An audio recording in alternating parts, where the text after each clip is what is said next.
Travel line, you're on the air. My timeline. Hello, Art. Hello there. Oh, I had to call back on your second timeline. I called. Was it a month ago? I Seems think like moments to me. it's been about a month since I did the first time. My name's Michael. I'm the pilot of the non-linear transdimensional transport vehicle. From the year 2037. Well, 2037 is my report-in year. Report-in year. Yeah, that's my point of origin, where I go to All right, and I go out on my next assignment. You're going to have to remind me. Your purpose here is. My purpose at this moment in time, at this day, or well, your general purpose in for time travel. Oh well, I'm a trained pilot for a vehicle, and I go out with missions with other teams. I'm just a plane pilot basically. There's nothing extraordinary about it. Like a 737 jockey, something like that. Well, more like a charter flight, let's say. Charter flight, that's very good. Well, yeah. All right, I have a number of questions sent to me by listeners, which I would like to try out on you. Now, you're welcome not to answer any of them that you I'll give you a thing about my, discuss with other people who have been calling, going, well, I can't say that and stuff. For me to say, or them to say anything on the air isn't going to cause a paradox unless I'm talking about a specific person who may be listening. Like if I say, I know what's going to happen to Richard Hoagland. That could be a paradox. But me, you can ask away with anything because Richard Hoagland is a paradox. He will be redeemed, and well, I shouldn't say that. Oh well, you can say that if you want to. No, well, he'll eventually be redeemed, which will certainly make him quite happy. But at around, we'll say around 2010. 2010. Well, good. That's good. A cult following around him, which is a cult following. Yeah, it's kind of scary. Richardites. Richardites, exactly. All right. Let me try a couple of questions on you. Okay. One is, why do you have to be here personally to observe? Wouldn't it be safer to use a robotic or video unit or a time machine view screen rather than physically traveling in time? Well, you could do that, but when you're, as for me, when I travel and I write my reports into, we'll call them my superiors, quote unquote, the personal experience is much more enriching, and your observations are quite different when you're personally there rather than sitting in a room with a robot and a camera, Nothing like being there.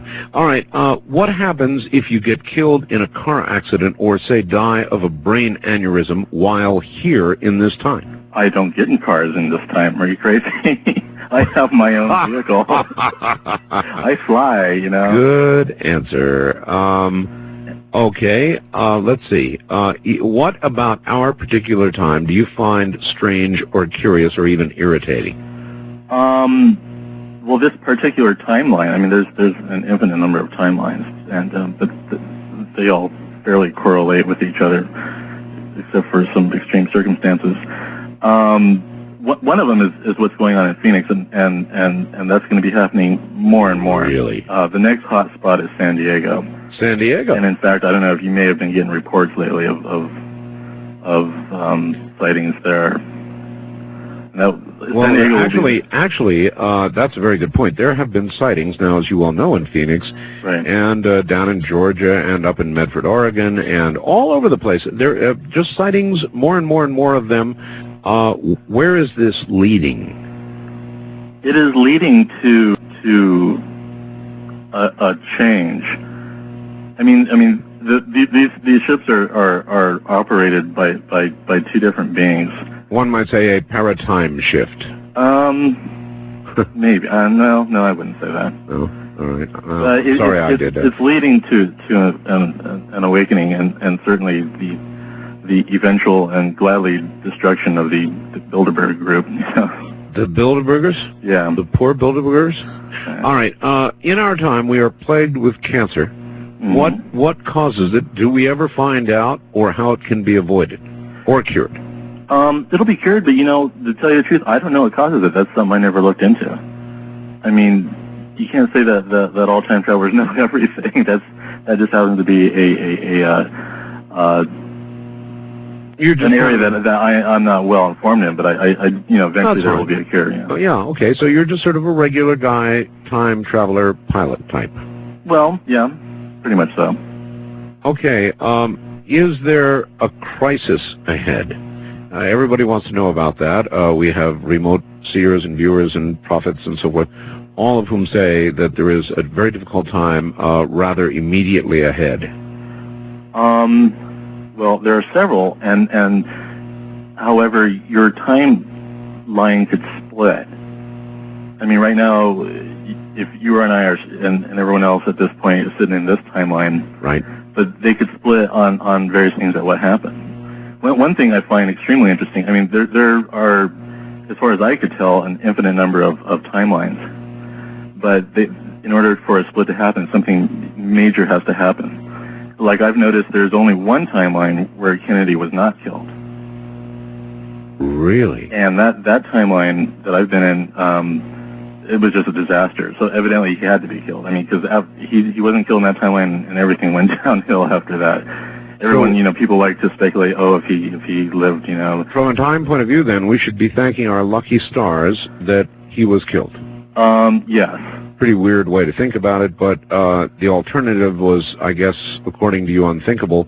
What did occur in the timeline where Kennedy lived? Well, the timeline where Kennedy lived, he exposed his knowledge on extraterrestrial visitations, which is what he had threatened to do. Too early. And he completely disrupted the CIA, but basically the world at that time was not able to handle the information he put out. Well, he didn't like the CIA. I mean, that's well known. Yeah. But now, can you tell us, these files, of course, on Kennedy have been sealed for 50 years, and we all don't know what the real story is. Do you? I don't, and I don't think anyone ever will. I've never really looked into it that deeply. So then, in other words, the eventual press conference on the release of the Kennedy files was kind of like the Air Force news conference at Roswell. Pretty much. They'll just keep telling you stories. I mean, it's one story that even with the advent of the world knowing about various extraterrestrial encounters, that story will never come out, and they're connected. But all right, there's too many families, old rich families involved that don't want that story. Speaking of old rich families, what's the rule regarding stock market investments, that sort of thing? Obvious knowledge that you could put to good practical financial use. Well, I have no need for financial use. I have my job that I do. All right. I could go and look. Did you hear the intriguing facts that I read from the man who claims he's sending me pictures of coins from the future? I did. I caught part of it. Now, he said the person he was in contact with was what, like just traveling around. It was like on a bus or something? Or? It was the person that he would eventually marry. Right.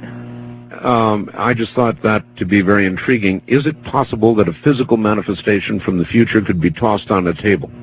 Yes, of course. You can move objects like that. Wow. So that when I get these... Newspapers, anything like that, yeah. Really? Even a newspaper? Yeah. Wow. But that newspaper, I mean... Wouldn't that be off into near Paradoxville? In other words, a newspaper or coins are absolute proof of the future. Not necessarily. It could be proof of only one future. If, for instance, I brought you a newspaper from 50 years, well, there are newspapers in 50 years. Let's say I brought you a newspaper from 10 years ago. Yes. Or 10 years ahead. And I gave it to you. Yes. But that could be from a different timeline. So none of it might really come to pass. Various events might not come to pass. It depends on what timeline you may shift into. That's intriguing. Right. Which depends on events. Now, are you able to influence those events and shift us into a different timeline? That is part of my job, yes. My last mission was, I went back to 1933 to stop Operation Southern Cross, as they like to call it, because that was just bad news. At least in one timeline, anyway. So in other words, we're constantly, in effect, improving on the future. Exactly. Pretty good job if you can get it. It seems to, like, as I said, in order to shift a timeline, it has to be something major. It can't be like you make a decision to right instead of left. That won't affect a timeline shift. Okay. I mean, it has to, and It has to be more. very few individuals could do it. I mean, it takes a group or a group event or a major event to for that to happen. So it's a carefully researched change. Pretty much so, I would say. Uh-huh. All right. Well, as usual, I thank you for calling in, and Okay, Art. right. Thank you very much. And I'm going to call in to your next one, which will be in a couple minutes to me. That'll be interesting. Right. Thank you. That's my time traveler from 2037.